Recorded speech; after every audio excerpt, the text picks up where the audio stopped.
Inclusão, o sonho de toda a família.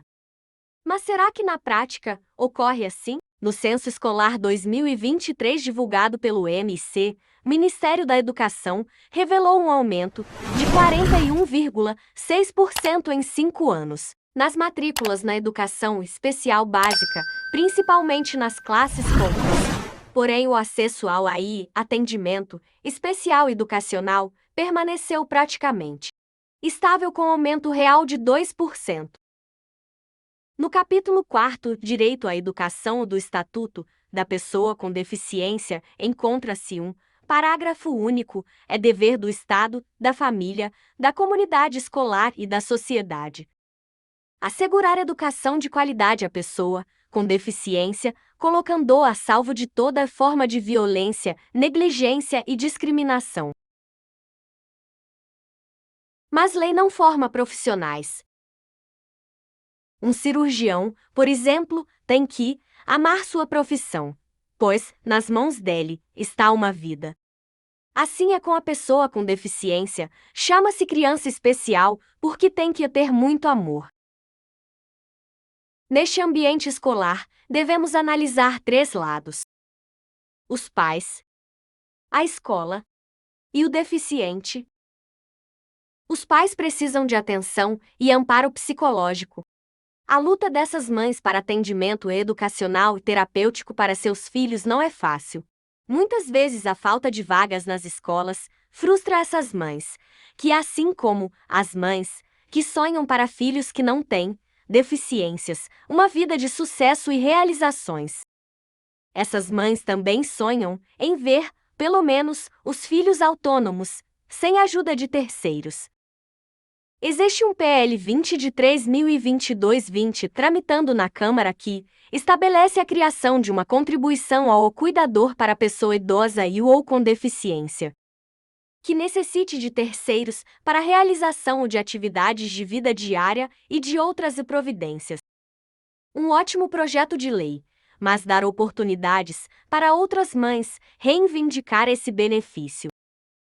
Por exemplo, as mães dos drogados e que também passam dificuldades, complicado. Inclusão, um sonho das mães que reconhecemos e apoiamos. Mas essa inclusão imposta e divulgada nas mídias muitas vezes não reflete a realidade. Outro lado é a escola, que realmente tem que ter a responsabilidade de reconhecer a luta dos pais. Mas esses mesmos pais também têm que reconhecer os problemas escolares. Muitas vezes as escolas, por falta de atendimento especial educacional aí, tenta cumprir a lei, colocando professoras dedicadas e amorosas para dar esse apoio à pessoa com deficiências. Mas com 40 alunos não deficientes em sala, o convívio e os desafios desse aluno especial e dessa professora, em certos casos, se torna insustentável devido ao esforço dessa professora sem sucesso. Como no exemplo a seguir. Semana passada, circulou um vídeo de uma professora maltratando uma estudante de 13 anos. A adolescente tem transtorno desafiador opositor e deficiência intelectual moderada. Vai pra direção agora! Vai, senão eu vou... Isso aconteceu em uma escola estadual de Sales de Oliveira, município do interior paulista. A estudante é filha de Dinalda e Edson. O casal contou que a adolescente já enfrentava problemas havia um ano. A escola só falava que a nossa filha era culpada. Que a nossa filha, o comportamento dela era difícil, o comportamento dela ela agredia. Que a nossa filha era violenta ali. Nós acreditávamos na escola e acreditávamos nos profissionais que estavam lá dentro. O que ela dizia pra você? Ela não dizia nada. Ela chegava em casa, ela ficava quieta e ficava no quarto. Ela não ficava nem com vontade de levantar para ir para a escola. Foi aí que eu não comecei a notar a diferença nela. Daí nós fomos notando essa diferença assim. Ela falou, tem coisa errada. Nossa filha nunca foi uma menina de agressividade nem nada. Mas eles passavam para nós e nós acreditando. E simplesmente estava tudo errado. O episódio aconteceu na quinta-feira da semana passada. A aluna foi levada para casa e a escola comunicou aos pais que ela havia sido agressiva. Nesta semana, os pais foram surpreendidos ao assistir o vídeo na internet. O que vocês sentiram ao ver aquelas imagens? Só me desculpa, é indignação até hoje. Quando eu penso nisso, vejo isso. Aconteceu com a minha filha. O que é isso? Essa é indignação, professor. Nós fomos traídos. Nós fomos enganados. O vídeo mostra a professora dizendo que foi agredida fisicamente pela aluna. A professora chegou a registrar um boletim de ocorrência contra a estudante. Porque o tempo todo ela tá ali de cabecinha baixa e concordando com a professora. Na hora que a professora puxa a carteira lá, ela se assusta. Né? Ela fala, mãe, o tempo todo eu não encostei na professora. Revolta! Oi, santo Deus, oi! Que uma criança, um outro colega de sala, gravou de maneira escondida para conseguir demonstrar o que havia acontecido. Não fosse esse vídeo, muito provavelmente, os pais não teriam tido conhecimento do que efetivamente aconteceu ali. Nós iremos aguardar todas as diligências que estão em curso para avaliar quais são as medidas legais cabíveis. Em nota, a Secretaria Estadual da Educação afirma que a professora foi afastada da sala de aula e que uma apuração foi aberta, sendo que ao final do processo, ela poderá ter seu contrato rescindido. No caso das pessoas com deficiência intelectual ou com algum comprometimento cognitivo, essa pessoa vai enfrentar também, certamente, barreiras atitudinais. O que a gente chama de barreira atitudinal? É a atitude das pessoas que lidam com essa pessoa, com essa deficiência, com essa pessoa com deficiência e não tem capacidade de preparo. Infelizmente, a matrícula é aceita, mas o aluno é colocado lá de maneira negligente e, de alguma forma, aguardando-se que os pais desistam. Para você fazer a inclusão de verdade, não é preciso só boa vontade, é preciso investimento, né? A lei garante que essas crianças têm direito à adaptação de material, à adaptação de currículo, à adaptação do espaço, a um acompanhante especializado, muitas vezes.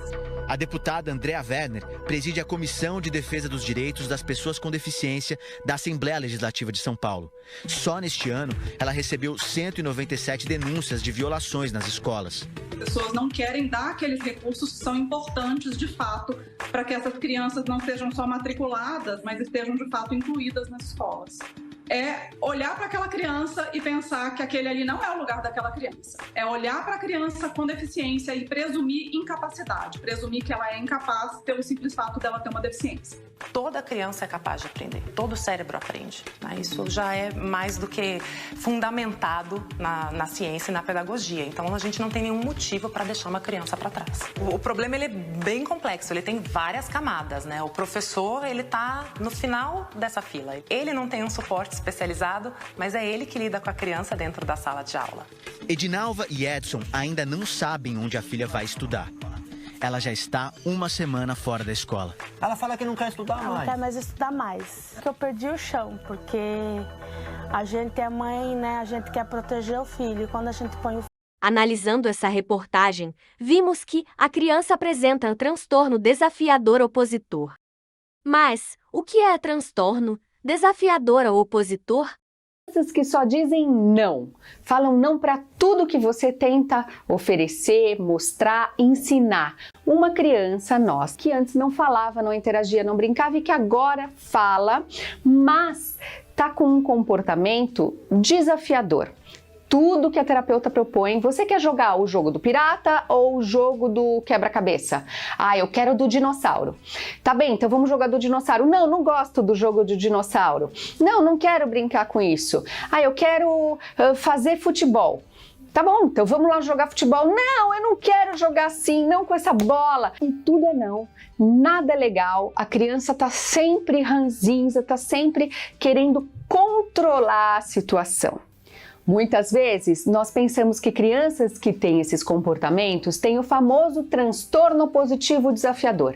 Então, basta uma criança se opor que a gente fala, ah, é TOD, é transtorno de oposição, ah, ela não aceita nada. Pode acontecer? Pode acontecer, mas é muito difícil ser autista com TOD.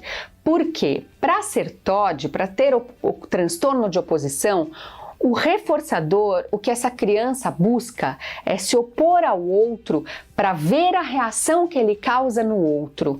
Ele se opõe e ele desafia para o outro reagir.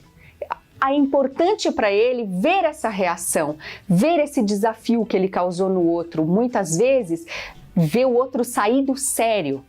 Então, uma criança autista nem sempre quer isso.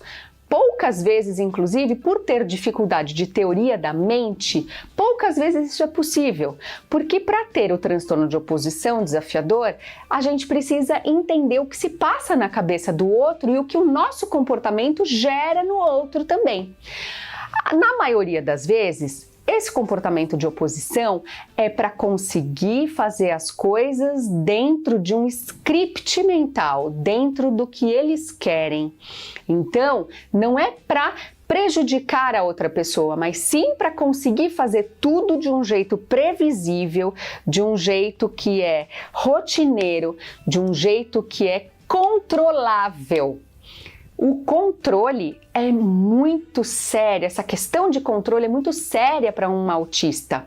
Muitas vezes ele tem dificuldade em flexibilidade mental, então ele acaba sempre querendo as coisas do jeito dele. Só que isso é uma barreira de aprendizagem, é uma barreira de aprendizagem importante, porque se tudo que a gente tenta ensinar de novo, tudo que a gente tenta trazer de ensino para essa criança, ela barra, ela diz não, dificilmente vai ter uma evolução no repertório social. Imagine essa criança quando a gente quer ensinar a brincar com amigos. Crianças que fazem esse tipo de comportamento, se comunicam dessa forma e aprendem que essa é a maneira de se relacionar socialmente, vão ter mais ainda dificuldades na interação social. Como que a gente trata? Com terapia comportamental naturalista, respeitando o tempo da criança e fazendo variações nas brincadeiras e nas atividades.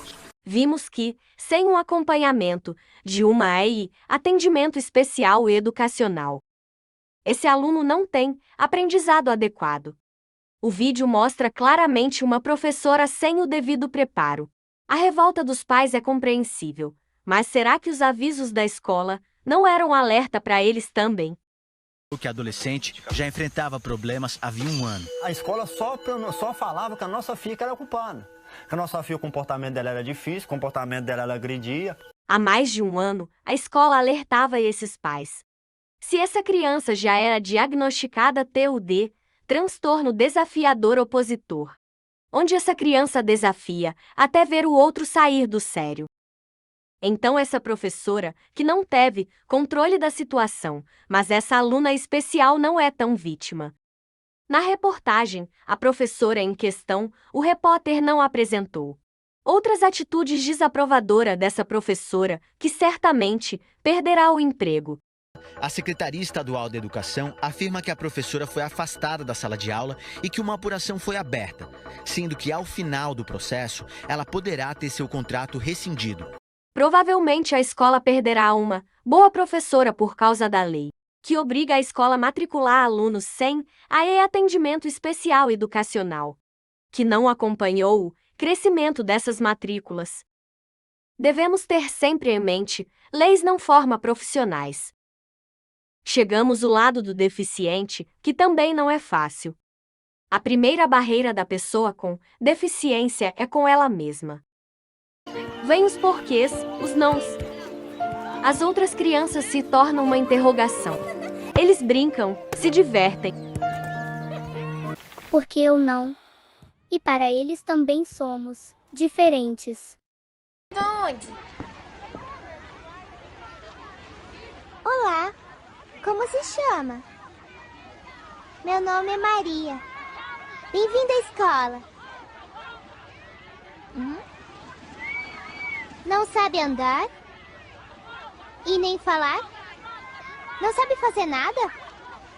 A agressividade vem, muitas vezes, de querer ser como aquela criança. Essa falsa inclusão serve para os não deficientes lidar e entender a deficiência.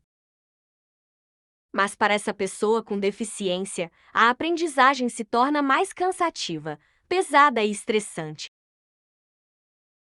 Esses três lados, com seus argumentos e suas queixas, têm que repensar o aprendizado das pessoas com deficiências, analisando sem julgamentos estereótipos e a falsa inclusão.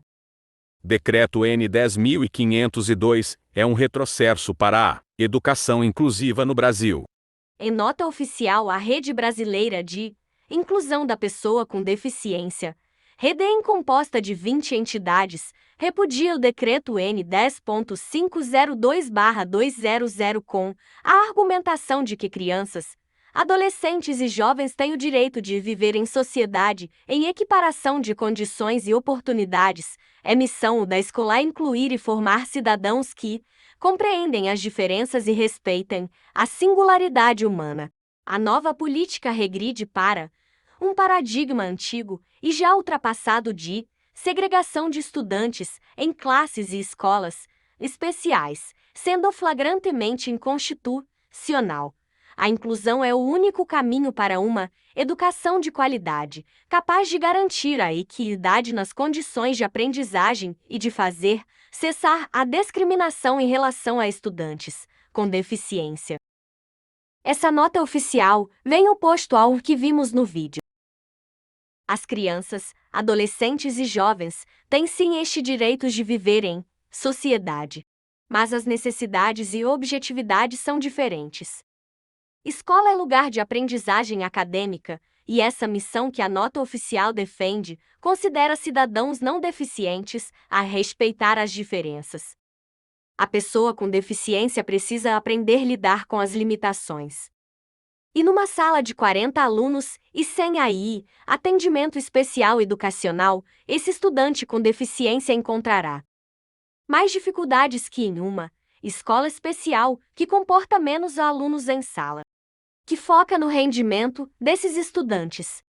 As atualizações do ensino e pesquisa sobre o assunto indicam que não é um retrocesso e sim uma opção a mais.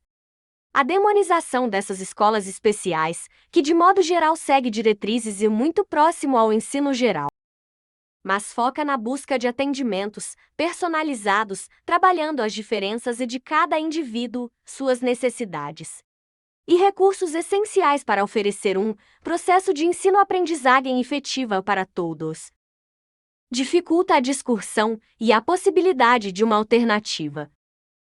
Se observamos o Estatuto da Pessoa com Deficiência, mencionada no início do vídeo, verificamos que a pessoa com deficiência no ensino atual não se encontra a salvo de toda forma de violência, negligência e discriminação. Essa realidade das dificuldades desses três lados fica evidente na queda expressiva ao passar do ensino básico para o fundamental e tem mais queda a nível superior. Pela pesquisa do IBGE revela que a maior parte das pessoas de 25 anos ou mais com deficiências não completaram a educação básica. 63,3% eram sem instrução ou com o fundamental incompleto e 11,1% tinham o fundamental completo ou médio incompleto. Pensamos o futuro desses alunos também, se 5% das empresas hoje no mercado de trabalho são destinadas a pessoa com deficiência, como conseguimos com essa educação deficitária encaminhar estes jovens? Em 2022, a taxa de participação de forças de trabalho entre pessoa com deficiência foi de 29,2%. Como podemos pensar no aumento dessa capacidade sem a qualificação desses alunos? No Brasil, segundo o IBGE, 17.200.000 pessoas possuem algum tipo de deficiência. Isso representa 8,4% da população. Se tratando de emprego, essas pessoas ainda enfrentam muitos desafios. Ainda de acordo com esses dados, o deficiente visual é o que mais se destaca no mercado de trabalho, com 37%. Deficiente auditivo, 28%. Pessoas com deficiência física nos membros superiores, 17,9%. Membros inferiores, 16,9%. Deficiência múltipla, 12,9% e mental, 5,3%. Entre fatos e argumentos, cabe você refletir. Vale a pena estressar esses alunos com deficiências para conseguir mais aí atendimento especial educacional ou continuar a acreditar em uma maravilhosa e falsa inclusão?